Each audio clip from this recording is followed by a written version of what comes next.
Before we begin today's story, take a moment to subscribe to the channel if you enjoy emotionally driven stories that stay with you long after the video ends. Before I tell you what changed my marriage forever, I need to take you back to a time when everything looked perfect from the outside. We weren't unhappy. At least that's what I told myself. My husband and I had built a life that others admired. A comfortable home, steady routines, polite conversations over dinner. From a distance, we looked stable, blessed even. But sometimes stability can hide silence. It started with small things, missed conversations, evenings spent in separate rooms, the way we stopped asking each other how our day really felt, and instead asked only what needed to be done tomorrow. Marriage doesn't usually fall apart in one dramatic moment. It fades quietly. I remember one particular night. We were sitting across from each other at the dining table. The television hummed in the background, filling the space where laughter used to live. He looked tired. Probably did too. "Are you okay?" I asked. "Just work," he replied. And that was it. Teed at no follow-up. No curiosity. No reaching across the table. At the time, I didn't realize something important.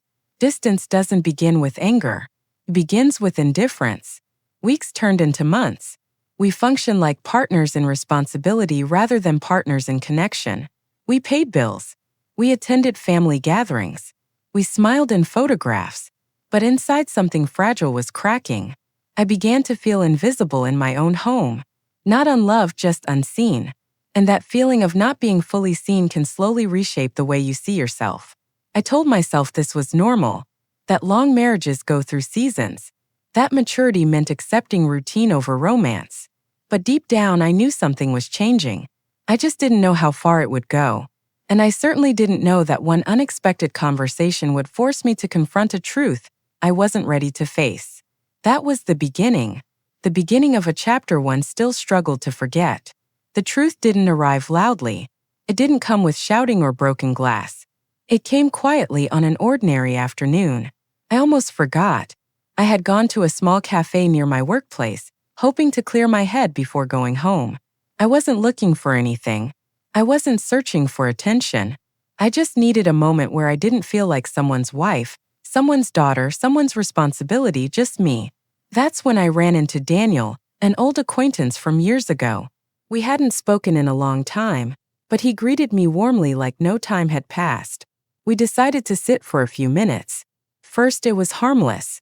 We spoke about careers, about how quickly life moves, about how different adulthood feels compared to what we imagined. Then he asked a simple question. "Are you happy?" I laughed softly, instinctively. Of course. But he didn't laugh. He just looked at me. Not in a romantic way, not in a dramatic way, but in a way that felt attentive. "You don't sound convinced," he said gently. And something inside me shifted. It wasn't attraction. It wasn't temptation. It was awareness. I realized I didn't actually know how to answer that question honestly. Was I unhappy? No. Was I fulfilled? I wasn't sure. That conversation stayed with me long after we left the cafe. Not because of Daniel, but because of what his question uncovered inside me. When I went home that evening, nothing had changed on the surface. My husband was on the couch scrolling through his phone. Dinner needed to be prepared. The routine continued, but inside me something was louder.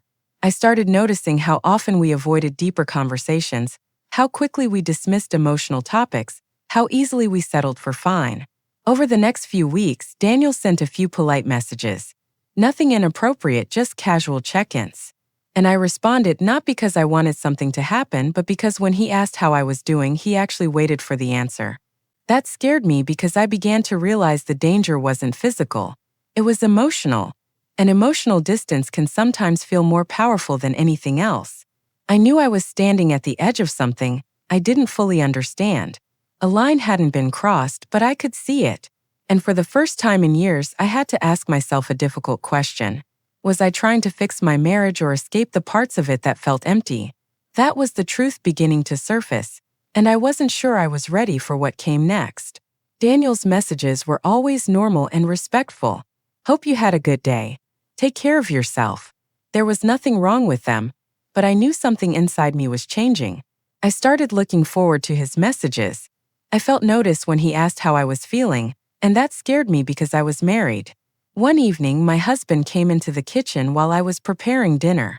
He looked at me and asked, "Have I been distant lately?" I was surprised. I could have said, "No, that would have been easier." But this time I chose to be honest.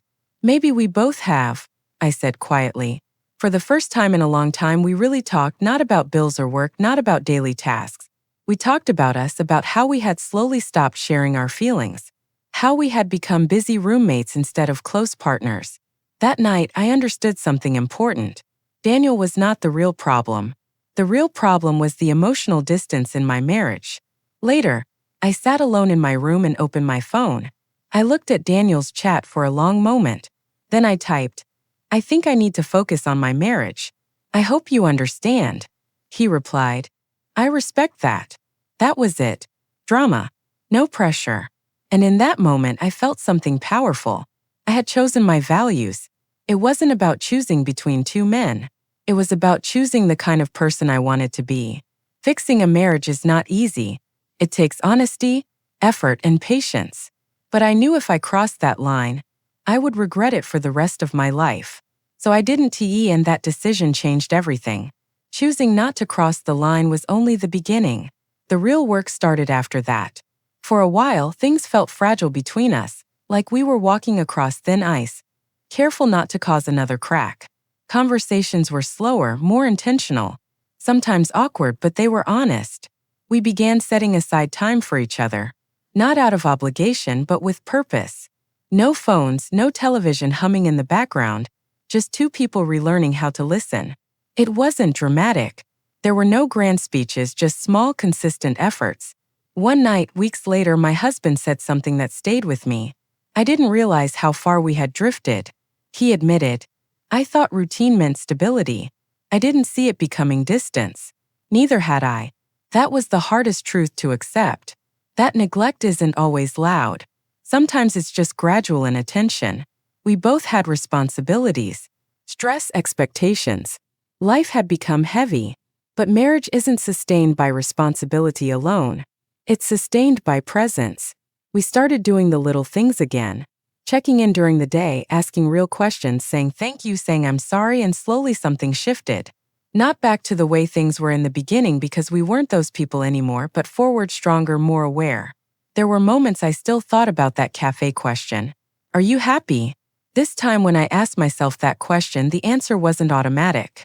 It was intentional. Happiness wasn't something I stumbled into. It was something we were building deliberately. Months later, I realized something important. The hidden chapter of my marriage wasn't about almost losing it. It was about finally seeing it clearly.